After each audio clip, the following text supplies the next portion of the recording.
Je suis prêt à tout recommencer et que tout soit différent. Tu es sérieux? Mais je ne comprends pas pourquoi tout à coup tu as changé. Qu'est-ce qui s'est passé? La raison, c'est l'amour que je ressens pour toi. Véronica, je t'aime plus que tout au monde. Oui. Oui, tu as bien entendu. Je t'aime.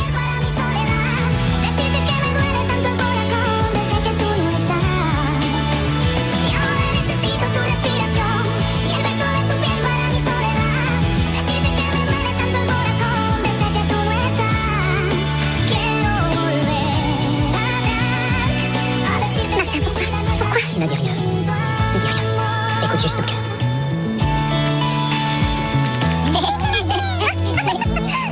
Rentrons à la maison. Bravo. En plus, tu dois te reposer et il faut que je change ton pansement. D'accord, mais avant, nous devons remercier notre merveilleux public. Merci. C'est comme ça que j'aime que tu sois.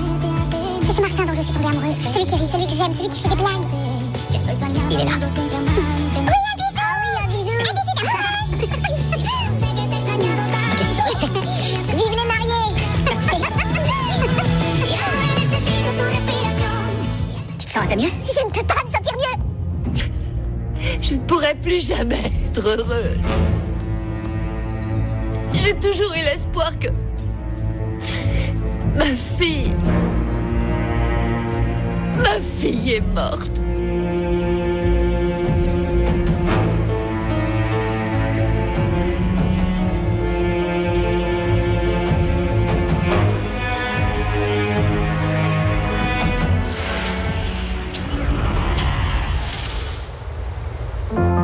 Va te coucher, mon amour. Je vais chercher le matériel pour changer ton pansement et je te rejoins.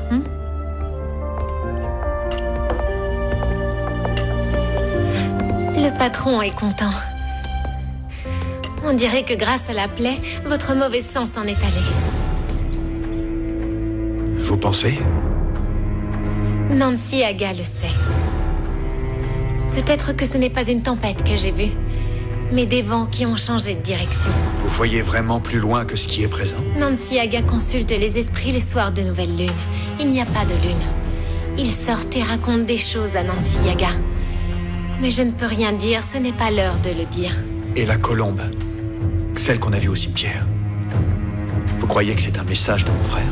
Les colombes apportent la paix. Elles sont lumière. Je ne sais pas pourquoi je vous demande ça, je ne crois même pas en ces choses. Vous n'avez pas besoin d'y croire. Les signes apparaissent quoi qu'il en soit. Et vous croyez que c'est un bon signe? Ça l'est. Mais ne soyez pas trop confiant, patron.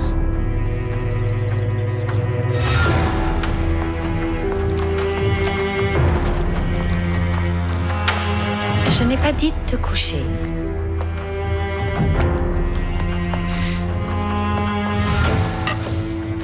Merci. Pourquoi? Pour me laisser une chance de sauver notre mariage.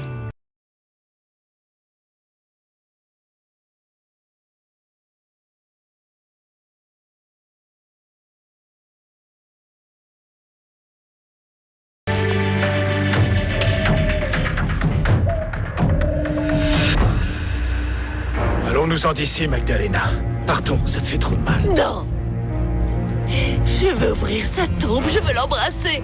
Mon amour, tu sais que tu peux pas faire ça. Ta fille est déjà aux côtés de Dieu. Viens, allons-y, mon amour. Vraiment, allons-y. Madame, je ne trouve pas de mots. Vous auriez dû nous prévenir avant. Ma femme n'avait pas à l'apprendre de cette manière. Ce n'est pas de sa faute. C'est moi qui ai insisté pour venir sans me préoccuper de rien. En me concentrant sur la recherche de Monsieur Aaron, jamais je n'aurais imaginé pour votre fille. Vous avez découvert quelque chose à l'administration? La personne qui travaillait à cette époque, on essaie de la localiser. Je veux savoir ce qui est arrivé à ma fille. J'ai besoin de savoir de quoi elle est morte. Pourquoi? Ça ne te fera que davantage de Je mal. veux le savoir. J'ai besoin de savoir ce qui est arrivé à ma fille. C'est mieux comme ça. C'est mieux de laisser les choses ainsi, Magdalena. Ça n'a aucun Pour sens de moi, continuer. ça en a beaucoup.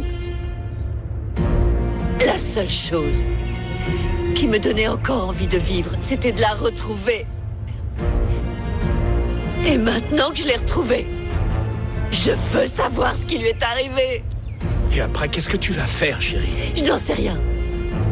Après tout ça, je ne sais pas ce que je vais faire.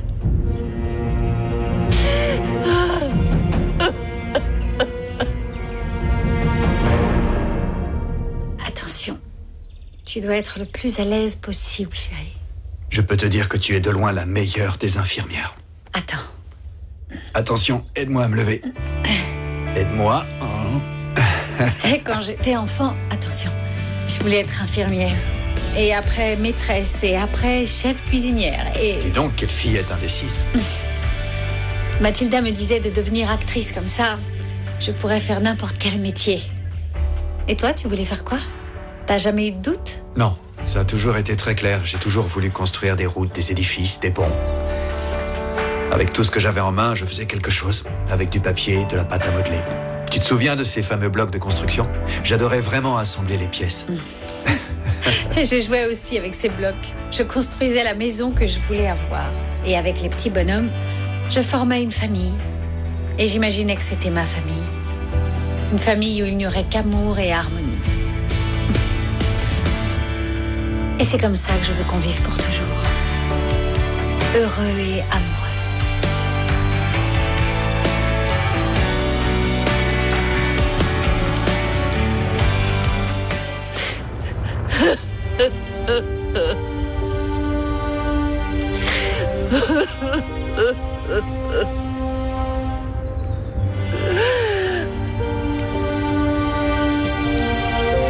Je t'aime.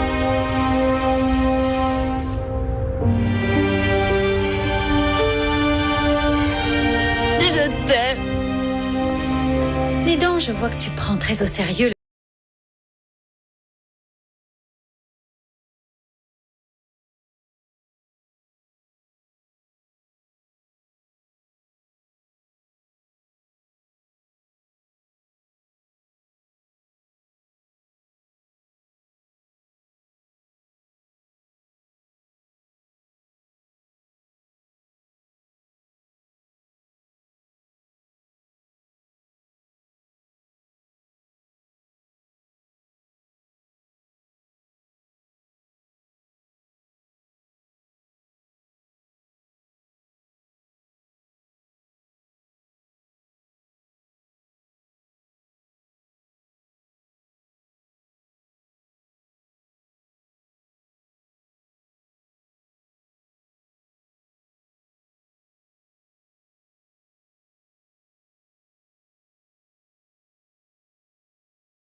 Bonsoir, vous deux. Bonsoir. Bonsoir. Bonsoir. Oh, tu as l'air contente. C'est que je me sens mieux. J'ai une de ces faim, je vais manger avec vous. Et tu as également l'air d'être de très bonne humeur. J'ai discuté avec Emiliano. Il m'a dit qu'il arrivait dans 2 jours, alors je dois me dépêcher de finir les dossiers en cours qu'il m'a laissés. Merci. Ça me fait très plaisir de voir que tu vas mieux et que tu es aussi enthousiasmé par le travail. Mais j'ai besoin qu'une chose soit bien claire dans ta tête. Laquelle, mon oncle? J'espère que tu fais ça pour toi, pour t'améliorer et apprendre. Je ne veux pas que ce soit un prétexte pour être près d'Emiliano. Mais enfin, comment tu peux lui dire ça? Je sais que Véronica avait des sentiments plus qu'amicaux pour Emiliano. Et je sais que tu aurais préféré que ce soit Véronica qui soit à ma place à l'heure actuelle.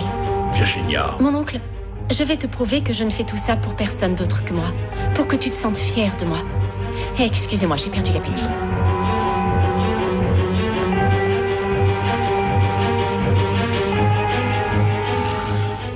Ça va, là? T'es bien? Il est déjà tard.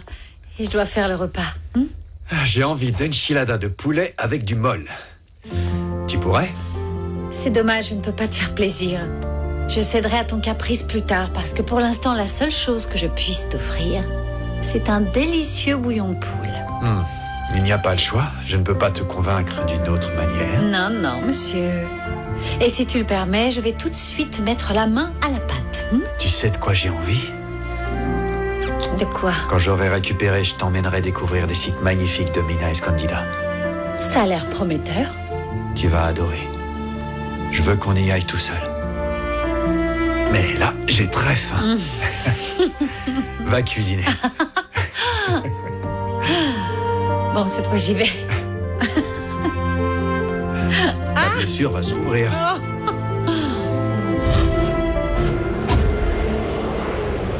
J'ai donné un calmant à ta femme, elle n'allait pas très bien. J'ai peur qu'elle ne tombe dans une forte dépression. Je n'ose même pas retourner à Mina Escondida. Si c'en était empire, je ne saurais pas quoi faire sans ton aide. Tu fais bien de rester.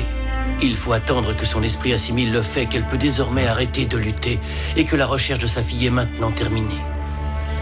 Après, elle va devoir passer par une période de colère, ensuite de deuil et pour finir d'acceptation. Et tu crois que c'est une bonne idée que le détective continue de chercher des infos sur les causes de la mort de la fillette? Ça va être douloureux, mais c'est aussi absolument nécessaire que Magdalena sache tout ce qu'il s'est passé. Comme ça, elle pourra définitivement tourner la page. Peut-être que si j'avais fait plus d'efforts pour essayer de la sauver de son père. Si au moins... Ne culpabilise pas, Botel, tu n'y es pour rien. Tu as fait du mieux que tu pouvais. Tu as sauvé la vie de Magdalena. Magdalena a encore plein de raisons de continuer à vivre. Mais elle a besoin que tu sois fort pour la convaincre que c'est le cas. S'il te plaît, s'il y a quoi que ce soit, n'hésite pas à m'appeler. Oui, merci. À bientôt, Botel.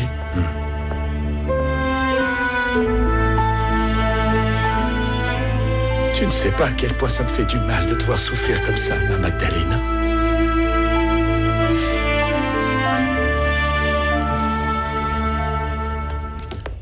Salma, j'en ai marre qu'à chaque petite contrariété qui lui arrive, tu vas la voir pour lui passer ses caprices. En faisant ça, tu ne l'aides pas. Alors, je t'en prie, laisse-la grandir. Assieds-toi, nous allons terminer de dîner.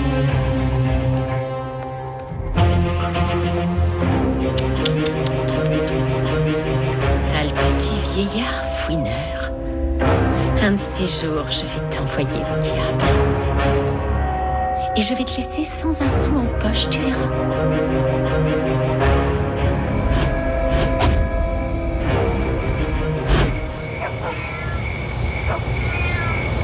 Emmanuel, papa. Je l'ai laissé. Il gardait la mine. Oh, pauvre Manuelito.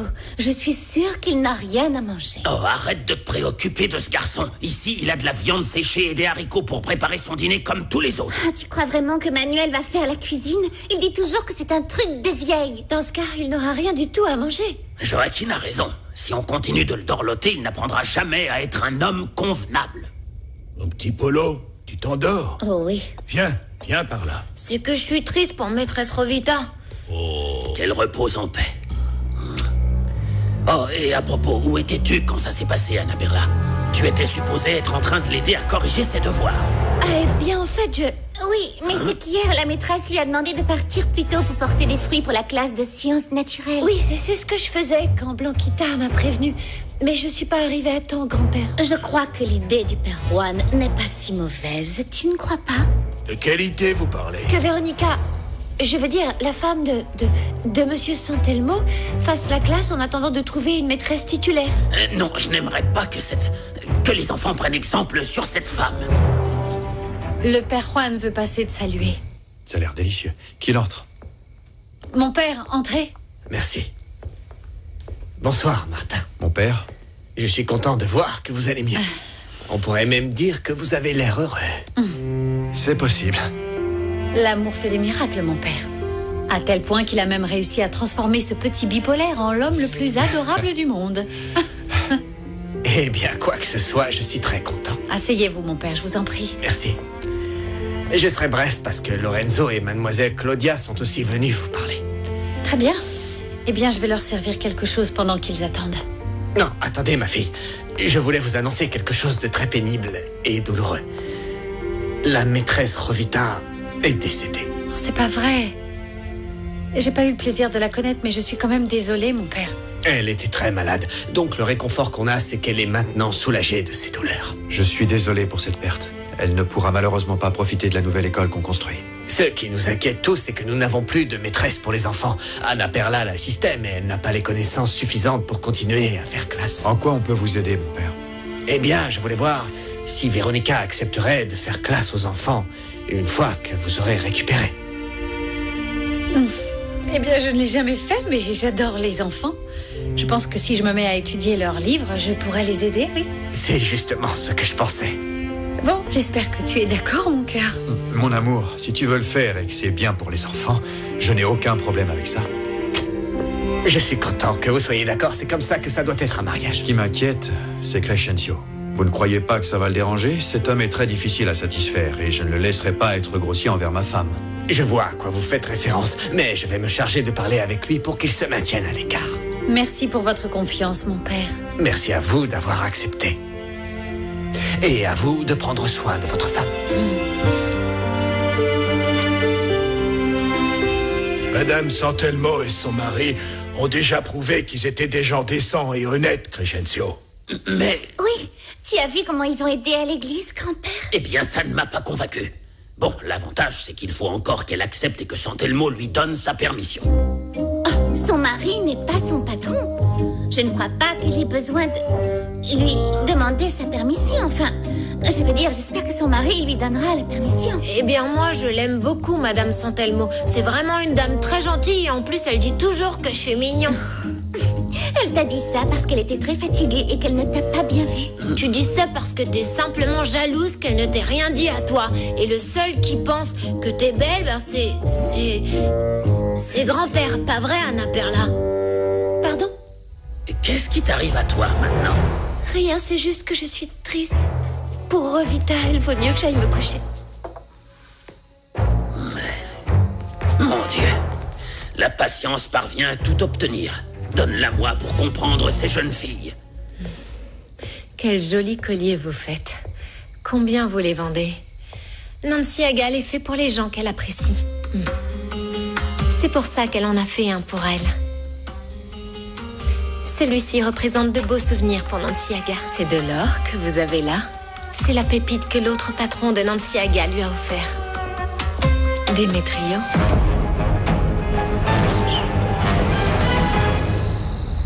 Alors, Blondinet, vous apprenez déjà les trucs des gens d'ici?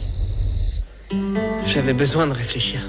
Et apparemment, c'est l'endroit idéal pour ne pas avoir à traîner mes peines dehors. Bien sûr que ça l'est, c'est pas pour rien que le bar s'appelle le Purgatoire.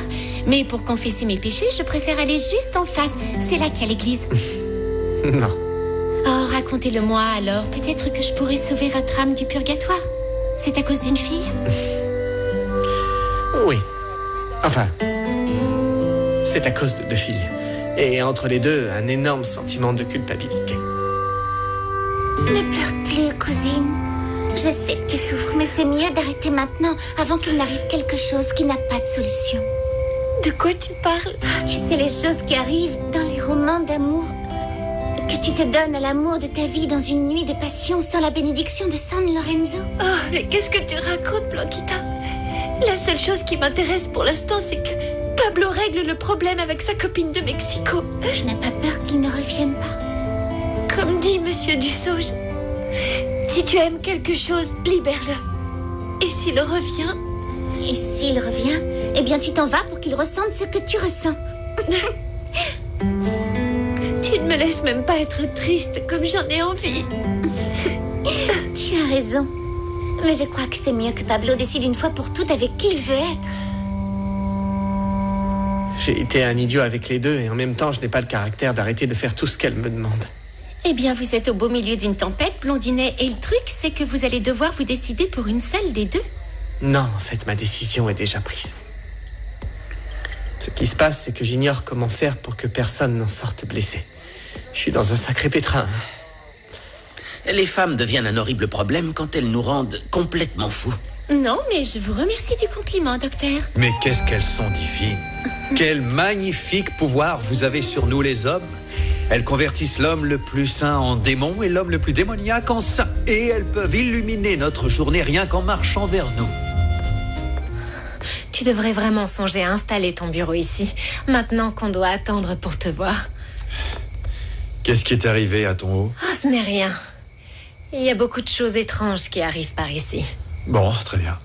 Comme je te l'ai dit, c'est urgent que tu retournes à Mexico pour que tu puisses ramener le filtre dont on a besoin et que tu trouves un endroit près d'ici où te procurer tout le matériel pour l'église et l'école. Oui, ne t'inquiète pas, Martin. Demain, dès l'aube, je retourne direct à Mexico. Je te remercie infiniment. Martin, je voulais te demander quelque chose au sujet de ce dont on a discuté au bar. Enfin, surtout au sujet de cette histoire de vengeance. Claudia, je ne veux pas reparler de cette histoire. En fait, c'est quelque chose qui est très éloigné de ma vie. Tu es sérieux? Oui. Et j'apprécie énormément que tu veuilles prendre soin de moi et me protéger. Mais je t'assure que je vais faire tout ce qui est en mon pouvoir pour que mon mariage fonctionne. Et c'est tout ce que je veux pour l'instant.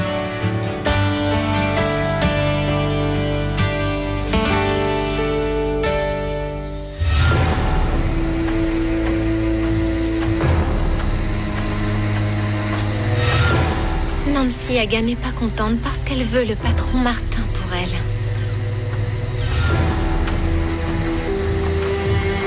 Mais Nancy Haga l'aime tellement qu'elle veut qu'il soit heureux même si c'est avec la femme blanche.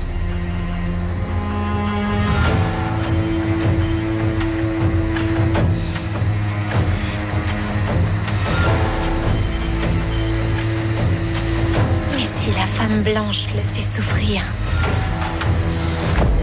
Nancy Haga ne lui pardonnera pas comme le patron Martin.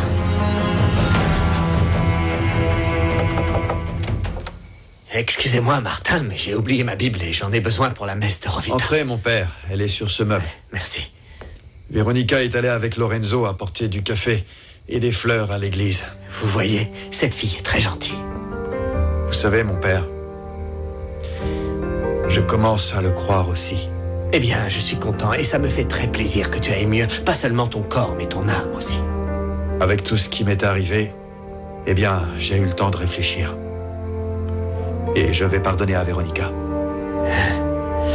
Je suis tellement content. J'étais très inquiet parce qu'elle m'a dit qu'elle était allée sur la tombe de Démétrio. Oui, je l'ai vue là-bas. Je l'ai vue parler avec mon frère et lui dire qu'elle l'aimait beaucoup. Qu'elle nous aimait tous les deux. Ça a fini de me convaincre. C'est très bien, mon fils. Mais vous ne devez pas seulement pardonner, mais aussi oublier. Ah, ça, mon père, je ne peux pas le promettre. Mais je vous assure que je ferai tout pour que l'amour l'emporte sur la rancœur. Oh, qu'est-ce qui s'est passé? Je veux savoir. Tu vas te remonter le moral en nous faisant un spectacle? Non, je ne crois pas. Dès demain matin à l'aube, je dois retourner à Mexico. Oh, non! J'y vais chercher du matériel pour la mine et pour d'autres affaires. Ah, mais vous allez revenir alors? Oui, Pierre. Nous allons nous revoir. Eh bien, si ça ne te dérange pas, je m'en vais avec toi. J'ai aussi beaucoup de choses à régler à Mexico.